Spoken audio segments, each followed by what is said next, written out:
சிவா திருச்சிற்றம்பலம். தென்னாடுடைய சிவனை போற்றி, எந்நாட்டவர்க்கும் இறைவா போற்றி. நமச்சிவாய வாழ்க, நாதன் தாழ் வாழ்க. இமைப்பொழுதும் என்னெஞ்சில் நீங்காதான் தாழ் வாழ்க. ஈர்த்து என்னை ஆட்கொண்ட எந்தை பெருமான் நம் பெருமான் சிவபெருமான் திருவடிகளை மனம் மொழி மெய்களாலே வணங்கி என் பெருமக்கள் நாயன்மார்களுடைய திருவடி தாமரைகளை இதய கமலத்தில் வைத்து போற்றிக் கொண்டு எனது அருட்குருநாதர் திருமுறை கலாநிதி வே சுந்தரமூர்த்தி தேசிகர் ஐயாவுடைய திருவடிகளை நீர நினைந்து திருமுறை சென்னறிக்குள் என்னை ஆற்றுப்படுத்திய சிங்கப்பூர் திருஞான சம்பந்தர் சிவனரி திருக்கூட்டத்தின் மெய் அடியார்களது திருவடிகளை வணங்கிக் கொண்டு மற்றும் அடியார் பெருமக்களது திருவடிகளை வணங்கிக் கொண்டு பெரும்பற்ற புலியூரனை பேசாத நாள் எல்லாம் பிறவாத நாளை என்ற அருள் சிந்தனையில் இன்றைய தினம் நாம் சிந்திக்க இருப்பது அருள் தரும் திருநாவுக்கரசு பெருமானார் திருவடி போற்றி. திருநாவுக்கரசு சுவாமிகள் அவருடைய 5வது தமிழ் வேதம் திருக்குறுந்தொகை. இதுல திருவேட்களம் என்ற தலத்திலே ஒரு அற்புதமான பதிகம். இந்த பாட்டை அத்தனையும் நம்ம தினந்தோறும் சுவாமிக்கு பாராயணம் பண்ணலாம். அப்படி ஒரு பதிகம். அந்த பதிகத்தில் ஒரு 5வது பாடலை மட்டும் இன்றைக்கு ஒரு சிறிய சிந்தனையாக நாம் சிந்திப்போம். சரி, இது என்னதான் நம்ம சிந்தனை? ஏன் இந்த சுவாமிகள் 5வது தமிழ் வேதத்தில் அற்புதமான அறவுரைகள் அறிவுரைகள் இது ரெண்டையுமே நமக்கு அழகா அருள் இருக்காரு. உங்களுக்கு துன்பம் இல்லாம நீங்க இருக்கணுமா? ஒரே வழிதான், சிவபெருமான வழிபடுங்க. இனிமே உங்களுக்கு துயரம் இருக்காம இருக்கணுமா? துன்பம் அப்படின்னா பிறப்பு, திரும்பி திரும்பி திரும்பி பிறக்கிறது. துயர் அப்படின்னா துன்பம், இது அடிக்கடி உங்களுக்கு வந்துகிட்டே இருக்கும். கூட இருக்கிறவங்களால வரும், இது அது மாதிரி வந்துகிட்டே இருக்கும். அதுக்கெல்லாம் நீங்கள் என்ன பண்ணணும் அப்படின்னு, இப்போ இந்த துன்பத்திலேயே அகப்படாமல் திரும்பி பிறக்காமல் இருக்கிறதுக்கு எளிமையான வழியெல்லாம் நான் உங்களுக்கு சொல்கிறேன்ப்பா, நீங்கள் கேளுங்க அப்படின்னு சொல்கிறாரு. எப்பா நம்பன்பா சிவபெருமானை நீங்கள்லாம் நம்புங்க. அவன் நம்புவதற்கு உரியவன், நம்பன், நல் மணிகண்டனார். இன்னைக்கு மணிகண்டன் அப்படின்னு சொன்னாலே இன்னைக்கு நிறைய பேர் என்ன நினைக்கிறாங்கன்னா, இந்த சபரிமலைக்கு போகிறவங்க தான் அவங்கள தான் மணிகண்டா அவர் தான் மணிகண்டன் அப்படின்னு சொல்லி நிறைய பேர் மாற்றி விட்டாங்க. உண்மையான மணிகண்டம் அப்படின்னா, மணி அப்படின்னா கண்டம் அப்படின்னா கழுத்து, மணி அப்படின்னா அந்த விஷமானது அங்கே போய் நீல கலரில் தங்குச்சு. நீலமிடற்றன், மணிகண்டன், அப்படி நிறைய இந்த பேர் இருக்கு. அந்த திருநீலகண்டன் அவர் சுவாமி, இந்த திருநீலகண்டனார் இருக்காருப்பா, அவர் தான்ப்பா அந்த உலகத்துக்கெல்லாம் எல்லாத்தையும் அருளக்கூடியவர், பொன் போன்றவர்ப்பா. அவர் அழகான நன்னகர் இந்த வேட்களம், அங்க இருக்கிற அந்த இன்பன், நமக்கெல்லாம் இன்பத்தை அருளக்கூடியவன் சிவபெருமான் ஒருவர் தான்ப்பா. அதனால அவனுடைய திருவடியை நீங்க போய் வழிபாடு செய்யுங்கப்பா. வழிபாடு செஞ்சுக்கிட்டே இருங்க, உங்களுக்கு துன்பமே வராது. இந்த மனசை கண்ட இடத்துலலாம் நீங்க அலைய விடாதீங்க. பொண்ணு வேணும், பொருள் வேணும், இப்படியே இந்த வாழ்க்கையை செலுத்தாதீங்கப்பா. அதோடு சேர்த்து கொஞ்சம் அருளையும் சிந்திங்கப்பா. உங்களுக்கு துன்பத்தை போக்குறதுக்கு ஒரே வழி ஆசையை விடுறது தான். அந்த ஆசையை விடுறதுக்கு ஒரே வழி நீங்க சிவபெருமானை வழிபடுறது தான். உங்களுடைய நல்ல நேரங்களை, வீணா இருக்கிற நேரங்கள்லாம் தேவையில்லாததெல்லாம் சிந்தனை பண்ணிக்கிட்டு, கண்டதெல்லாம் பார்க்காம, கண்டதெல்லாம் பேசாம, எல்லாத்தையும் கட்டுப்படுத்தி நம்ம சிவபெருமான் மேல மனசை ஒருநிலைப்படுத்தி அவரை நீங்க தியானம் பண்ணுங்க. அவரை நீங்க நாம ஜெபம் பண்ணுங்க. பாடவே தெரியலன்னா கூட ஒரு 108 தடவை உட்காந்து ஒரு பூஜை ரூம்ல ஓம் நம சிவாய ஓம் நம சிவாய அப்படின்னு ஒரு உருத்தராகமா உருட்டி ஒரு நாமத்தை சொல்லுங்கப்பா. அவனுடைய திருவடியே எனக்கு வேணும்னு ஒரு வேண்டுதலா வைங்கப்பா. நீங்க கோயிலுக்கு போகணும், திருமுறையை பாடணுங்கிறது கூட இல்லை.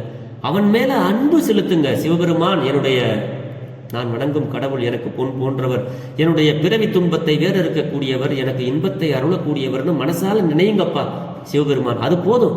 எளிமையான வழிகள் எல்லாம் இந்த 5வது தமிழ் வேதத்தில் நமக்கு சொல்றாரு. அப்படிப்பட்ட ஒரு பாடலை தான் இப்ப நம்ம சிந்திக்க போறோம். எல்லாரும் எளிமையா பாடுறதுக்காக இந்த ஒரு 4 வரி பாடலை உங்களோடு பாடி பகிர்கிறேன். திருச்சிற்றம்பலம். துன்பம் இல்லை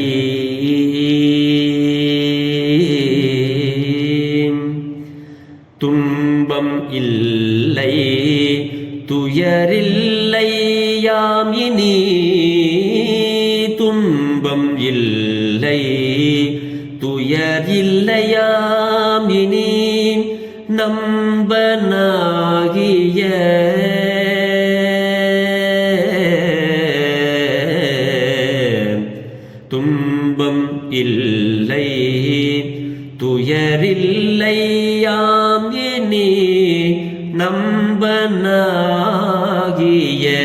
நன்மணி கண்டனார்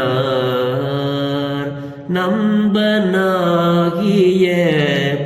நன்மணி கண்டனார் என் பொன்னார் உரை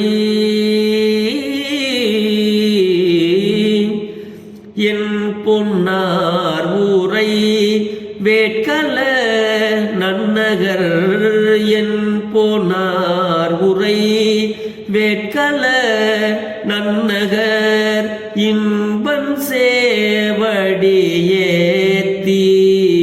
இருப்பதே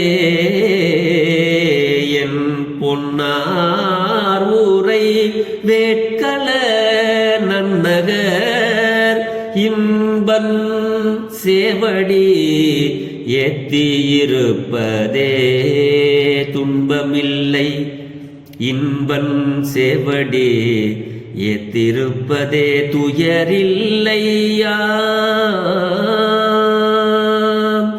இன்பன் சேவடி ஏத்தி இருப்பதே. திருச்சிற்றம்பலம். துன்பமில்லை துயரில்லையாம் இனி நம்பனாகிய நன்மணி கண்டனார் என் புனார் உரை வேட்கல நன்னகர் இன்பன் சேவடி ஏற்றி இருப்பதேங்கிறார் சுவாமி. துன்பம் பிறவி துன்பம் இனிமே பிறக்காம இருக்கிறதுக்கு அதுதான்டா வழி. துயர் இல்லையாம், ஏனைய துன்பங்களும் இங்கு இல்லாம போயிடும்டா, சிவபெருமான வழிபடுங்க அப்படிங்கிறாரு நாவுக்கரசு சுவாமி. இனி நாம என்ன செய்ய வேண்டுவது? நன்மணி கண்டனார், நல்ல நீல மணி போல இந்த கழுத்தை உடையவர் நமக்கெல்லாம். என் பொன்னார் அப்படின்னா எனக்கு பொன்னா இருப்பவர், அவருடைய சேவடி சிவந்த திருவடி இருப்பது இன்பச் சேவடி ஏத்திங்கிறார். அதனால இனி துன்பமில்லை துயரில்லை. சிவபெருமானுடைய அந்த சிவந்த சேவடிகளை மணிகண்டம் நீல நிறம் பொருந்திய அந்த மணிகண்டத்து ஈசனாரை நீங்கள்லாம் ஏத்தி இருப்பதே வழிபாடு செஞ்சு நீங்கள்லாம் உய்வடையுங்களப்பா அப்படிங்கிறார். வேற ஒன்றும் கிடையாது. நம்மவர் ஆகிய பொழிப்புரை நம்மவர் ஆகிய திருநீலகண்டனும் என் பொன் போன்றவனும் என் பொன் போன்றவனும் ஆகிய இறைவன் உரைகின்ற திருவேட்களம் நன்னகரில் இன்பமே வடிவாகிய சிவபெருமான் அவன் சேவடியை ஏத்தி இருப்பதனால் இனி துன்பமில்லை துயரங்களும் இல்லை என்கிறார் நாவுக்கரசு பெருமானார்.